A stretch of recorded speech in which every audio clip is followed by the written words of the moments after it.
first, I'd like to thank Amnesty for having me here today and giving me the opportunity to discuss with you briefly the status of human rights in Egypt at the moment. Naturally, I won't be able to dive into all of the aspects of human rights in Egypt in just 5 minutes, so I'm going to stick to the critical issues at the moment, and I trust that in the Q&A session we can discuss further and elaborate on any questions that you might have. Egypt's revolution has been big news during the early 3 months of 2011, and it faded away as the Arab Spring gained momentum across the region. This is exactly when things started to look bleak on the ground in Egypt. 12,000 civilians have been subjected to military trials since the Supreme Council of Armed Forces assumed power in February 2011. 8,000 of them have been sentenced to the various imprisonments, different times. The problem is that while rightfully though, past ex-regime members are being tried in their normal civilian courts, we're seeing people, prominent activists like Ala Abdel Fattah and Michael Nabil being subjected to the military trials because they're just exercising their right to freedom of expression. Military trials are inherently unjust. They deprive the defendants of the right to appeal in order to re-evaluate any evidences. They have limited access to lawyers, and they're usually done in batches, so like 40 people would go in at the same time, being tried in a period of 3 to 4 hours or something like that quickly.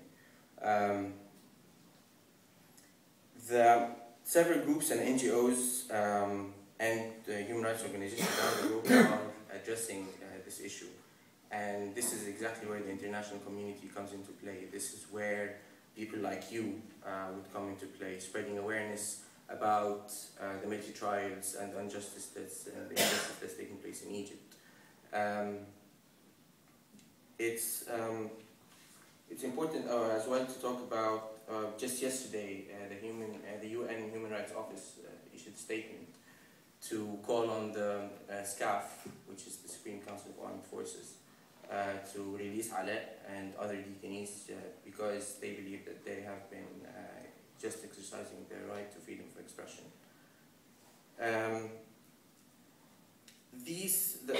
The pressure in terms of the media attention, in terms of organizing demonstrations and spreading awareness, has proven to be successful in 2 cases at least in Egypt. The first case was that of the ex-regime members. So initially when the SCAF assumed power, they were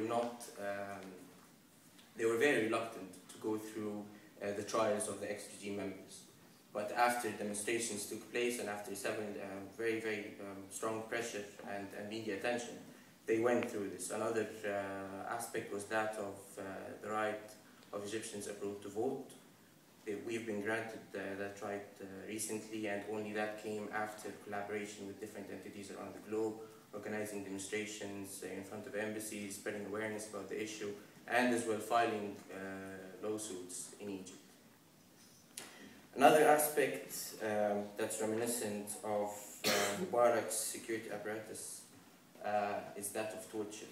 And now, since the SCAF assumed power, on the most prominent act of torture that took place, and I think Amnesty highlighted this, was on the 9th of March, when a sit-in in Tahrir was violently dispersed, and the female protesters were subjected to virginity tests.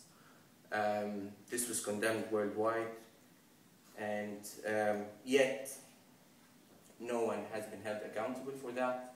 We have not seen anyone being punished for these acts as of yet. The problem really stems from the fact that the SCAF is actually the suspect, or let's say the accused and the judge. They hold the executive power and the judicial power at the same time, which just highlights the conflict of interest in this case. In order to see how to progress from there, we we see that there are two key issues or two key goals to achieve in order to progress human rights in Egypt. Number one is the formation of a new constitution that will be able to adequately protect the dignity and basic rights of every Egyptian, irrespective of creed, social status, political stance, and protect the rights of minority groups. And a notable initiative on that direction is that of Dasturna. It's called Dasturna. Dasturna is the objective of Dasturna is to hold door-to-door sort of interviews with people and gaining, basically getting a lot of volunteers to go to people, discuss with them what they would like to see in the new constitution, and hopefully that will come out from that exercise. We'll have a document that will act as a guideline for the formation of a new constitution that will respect and will account for all the individuals and all the formation of the Egyptian population. Another key factor is to ensure a smooth transition of power from the SCAF to a democratically elected civilian entity as soon as possible. Now, the transition period was initially announced to be 6 months. We're now in November, and we're looking at possibly the first president of Egypt to be announced in 2000 or elected in 2013. This opens a door for the SCAF to withhold power on the false pretext of security and order and maintaining stability in the region, or in Egypt, sorry.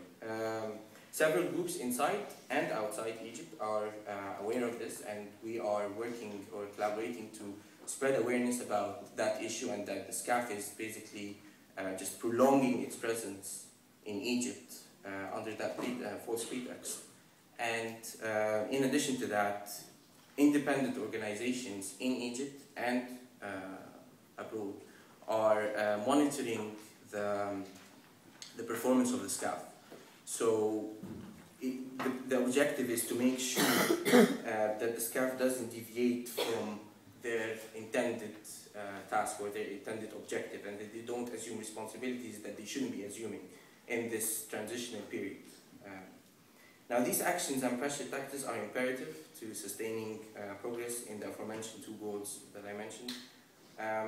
Egyptians are looking to live in an Egypt that finally respects division and rights, and as they once dreamt when starting the revolution, bread, freedom, and social justice are still being chanted across the globe. And the fear that broke on the 25th of Jan is not coming back. It's a one-way journey to democracy, and I trust that the Egyptian people will invariably